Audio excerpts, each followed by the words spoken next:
Hello everybody, O2IS academy के इस session में आपका बहुत बहुत स्वागत है। कल ही HAS का एग्ज़ाम हुआ है, होप सबने बहुत अच्छे से दिया होगा। आज हम इसमें हिस्ट्री के क्वेश्चंस का एनालिसिस देखेंगे।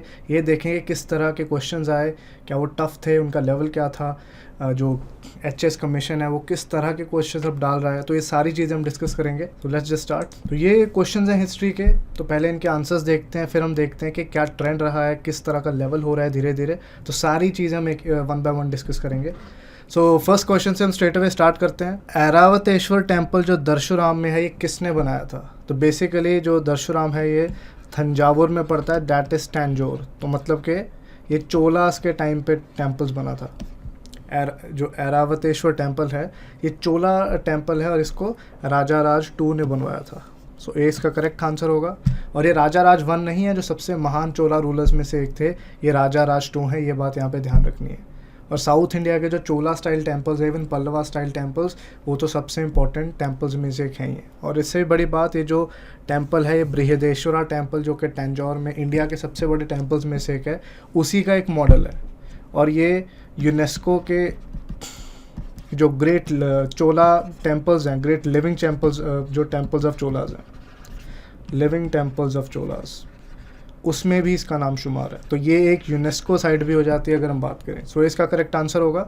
स्ट्रेट अवे क्वेश्चन है और बहुत इजी नहीं है, बिकॉज अगर हम देखें तो सारे के सारे जो टेम्पल्स हैं हम वैसे उनको डीपली इस तरह से स्टडी नहीं करते हैं। सो आई वुड कॉल इट के मॉडरेट टू डिफ़िकल्ट क्वेश्चन होगा ये। अब हम सेकेंड क्वेश्चन पे आते हैं। ये भी आर्ट एंड कल्चर का लग रहा है, फर्स्ट वाला भी आर्ट एंड कल्चर के ऊपर है। सो इनमें से कौन सा ड्रामा या बुक फेमस पोएट भास ने नहीं लिखा हुआ है? ये कालिदास के प्रीडिसेसर थे, डैट मीन्स कालिदास से भी पहले थे, लगभग 2000 साल पहले एंशिएंट इंडिया में। और कालिदास इनको बहुत रिस्पेक्ट देते हैं एंड बोलते हैं कि he was the one of the finest Sanskrit play right. Sanskrit के बहुत अच्छे ड्रामे इन्होंने लिखे हैं।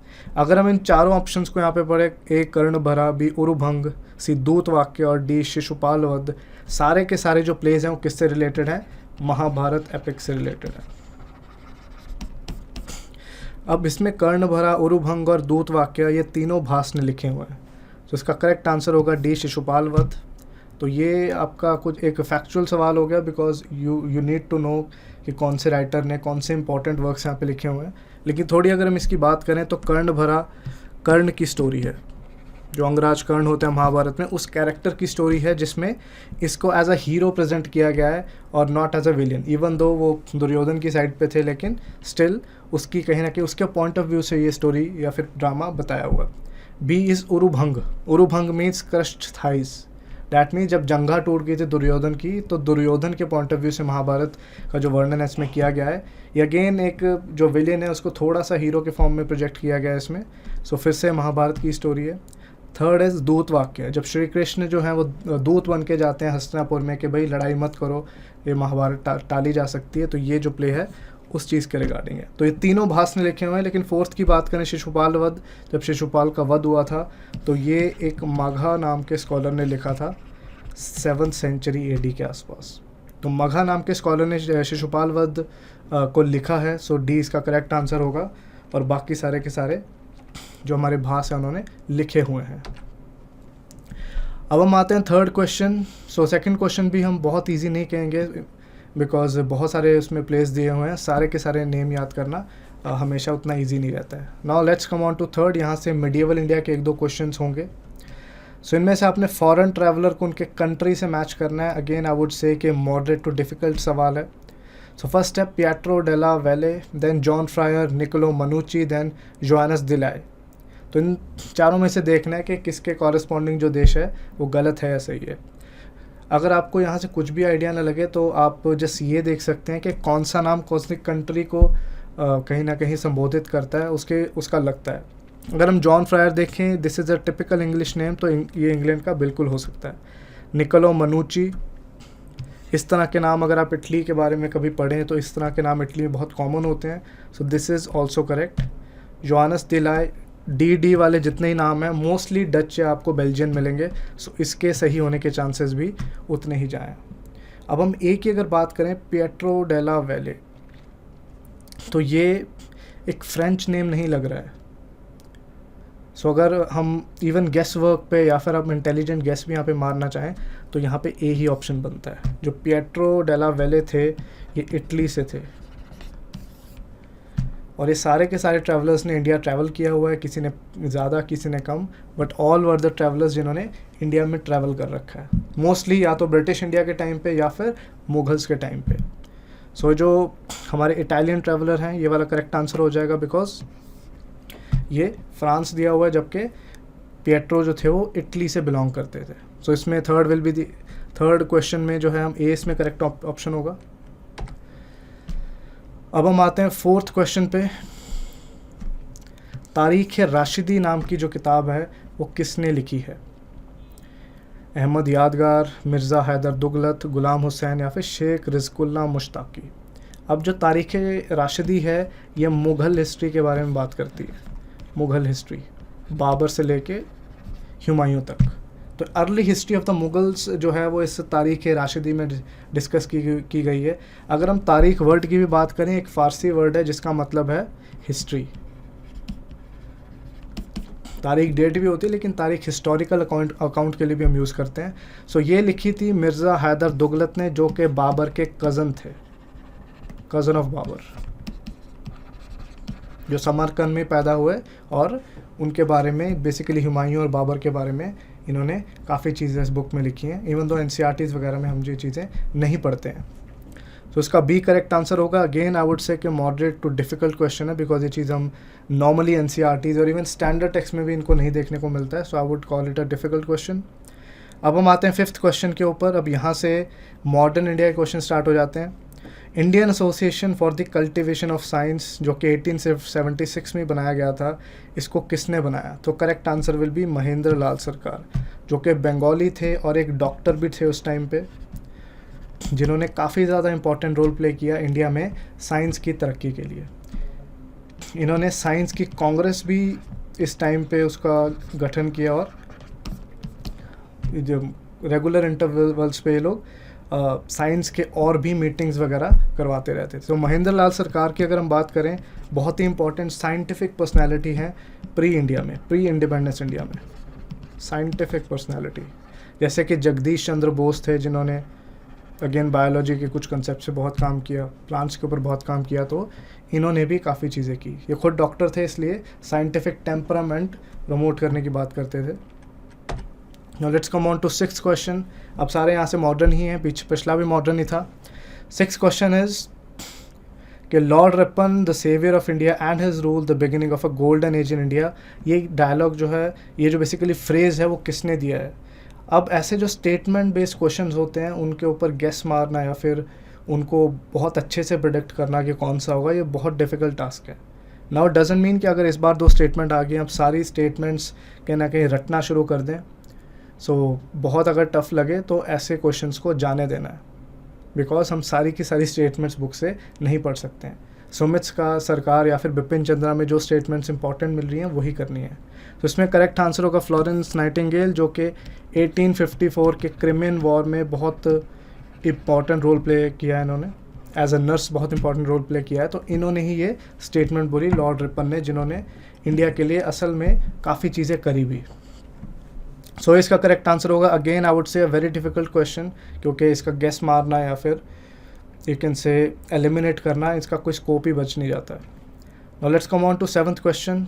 अब अगेन एक डायलॉग बेस्ड क्वेश्चन है, फ्रेज बेस्ड क्वेश्चन है कि राजा राम मोहन रॉय इकलौते ऐसे इंसान थे जिन्होंने मॉडर्न एज की सिग्निफिकेंस को समझा। अगेन ये बताना है कि ये बात किसने बताई है, तो इसका करेक्ट आंसर क्या होगा? बी, रविंद्रनाथ टैगोर। रविंद्रनाथ टैगोर एक प्रोग्रेसिव आदमी थे, वो पुरानी रीति रिवाजों में उतना विश्वास रखने वाले नहीं थे, इसलिए इन्होंने राजा राम मोहन रॉय के वर्क्स को काफ़ी ज़्यादा सराहा है और काफ़ी उनकी तारीफ़ भी करी है। सो इसमें जो गुरुदेव टैगोर हैं वो आंसर हो जाएगा 7B। Again a difficult question. अब आते हैं 8th क्वेश्चन के ऊपर कि इनमें से कौन सी बुक्स B.R. अम्बेडकर, जो डॉक्टर B.R. अम्बेडकर हैं, उन्होंने नहीं लिखी, नॉट रिटन बाय। अब यहाँ पे नॉट हाईलाइट नहीं करा हुआ है, ये चीज़ एग्ज़ाम में आपने अच्छे से देखनी है, कहाँ पे नॉट रिटन पूछ रहे हैं, कहाँ पे रिटन पूछ रहा है, बिकॉज एग्ज़ाम के प्रेशर में कई बार ऐसे जो वर्ड्स हैं वो स्किप हो जाते हैं। सो इनको स्किप नहीं करना है। So annihilation of caste, states and minorities what Congress and Gandhi have done to the untouchables India in transition. अगर हमें इस क्वेश्चन का कुछ भी आइडिया नहीं है, फिर भी अगर हम लॉजिक वाइज चलें तो हम बात कर सकते हैं कि डॉक्टर अम्बेडकर ने इंडिया की सोसाइटी के ऊपर लिखा है, शूद्रास के ऊपर लिखा है, कास्ट की बातें की हैं, महात्मा गांधी और कांग्रेस को क्रिटिसाइज़ किया है। सो बहुत क्लियर हो जाता है कि एनहिलेशन ऑफ कास्ट, जो कि अगेन कास्ट के ऊपर क्रिटिक है, ये इन्होंने लिखी होगी। सेकंड, स्टेट्स एंड माइनॉरिटीज़ के हक़ की बातें भी ये लोग किया करते थे, बिकॉज ये जो लोअर कास्ट हैं वो उनको भी माइनॉरिटीज़ की तरह ट्रीट करते थे।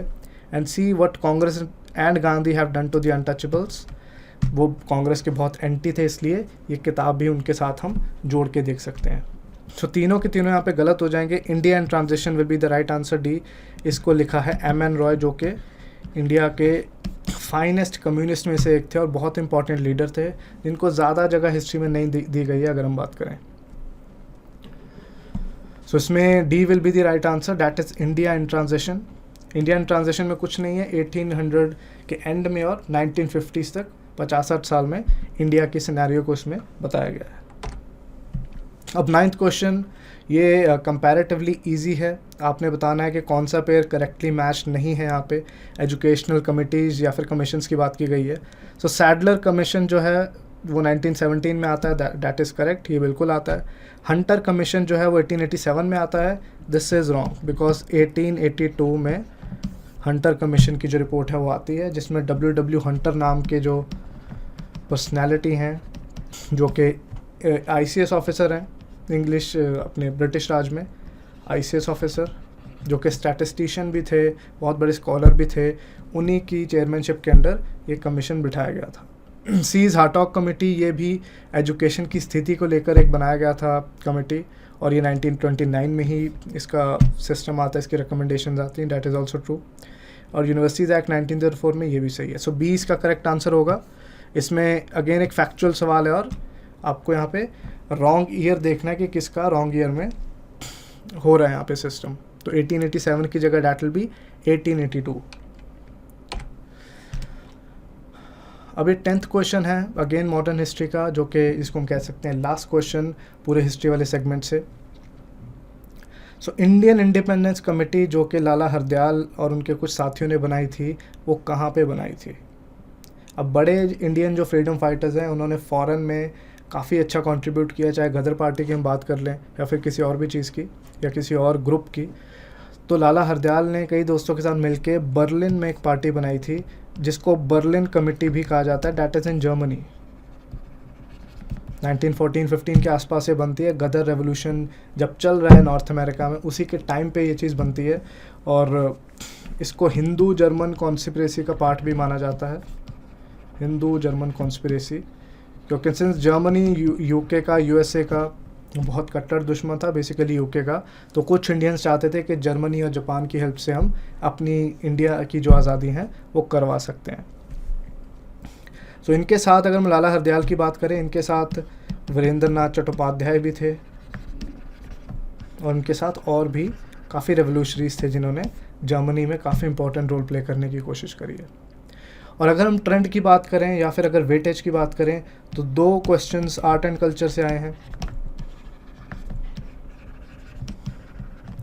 2 क्वेश्चन हम मिडिएवल इंडिया से देख सकते हैं, मिडिएवल, और जो बाकी 6 क्वेश्चंस हैं वो मॉडर्न इंडिया से आए हैं।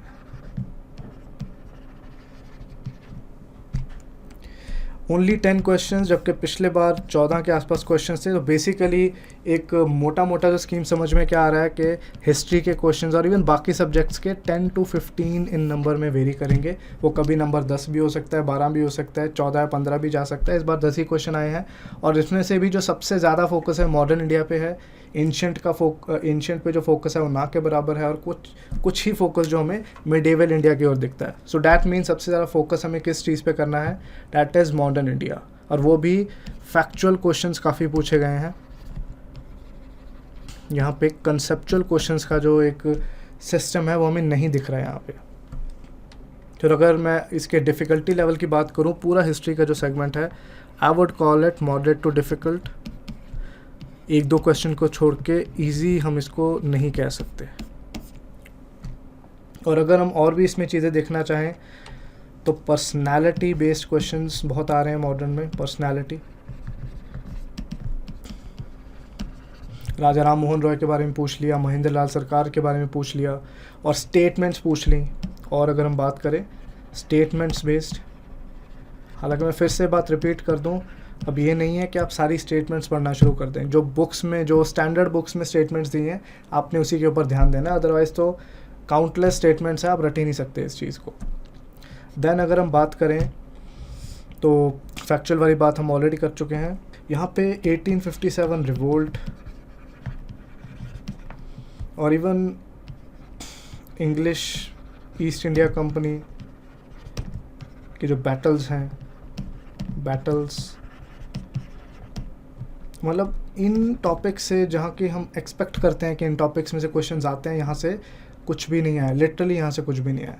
सो अगर हम बहुत ही एक ब्रॉड फ्रेमवर्क में बात करें, और स्पेशली स्टेट कमीशंस की, कि एक ट्रेंड अगर हम देखना चाहें तो कोई भी एक पर्टिकुलर ट्रेंड नज़र में नहीं आता है। किसी साल वो चीज़ आ भी सकती है, किसी साल वो चीज़ नहीं भी आ सकती है। सो डैट मीन्स कि हमें ओवरऑल सिलेबस को अच्छे से कवर करना है। वी नेवर नो कौन सा सब्जेक्ट कौन से एग्ज़ाम में ज़्यादा वेटेज लेके बैठा हो सकता है अगली बार मेडिएवल ज़्यादा आ जाए और एंशंट भी उसके साथ आ जाए और मॉडर्न के कम हो जाए। सो इस वजह से एक ट्रेंड की ओर देखना एक समझदारी वाली बात नहीं है। पूरे सिलेबस को अच्छे से कवर करो, सो दैट कि अगर ट्रेंड थोड़ा उल्टा नीचा भी हो जाता है, उसके बावजूद भी आप चीज़ों से कोप कर पाओ। तो ये था हमारा हिस्ट्री का एनालिसिस HS 22 का। होप आपको पसंद आया और आपने काफ़ी कुछ यहाँ से सीखा है। हिस्ट्री का जो क्वेश्चंस है ओवरऑल आई वुड से मॉडरेट टू डिफ़िकल्ट हैं, और इसमें ज़्यादा से ज़्यादा आप इंटरनेट से प्रैक्टिस कीजिए क्वेश्चंस की, सिर्फ पढ़ते मत रहिए। उसी से आप ज़्यादा अच्छे से जितने भी एग्ज़ाम्स हो रहे हैं उनमें परफॉर्म कर पाएंगे। सो आई होप आपने इससे काफ़ी कुछ सीखा है, और जो कोई एनालिसिस होंगे या और चीज़ें होंगे वो लेकर भी हाजिर होंगे। तब तक के लिए जय हिंद।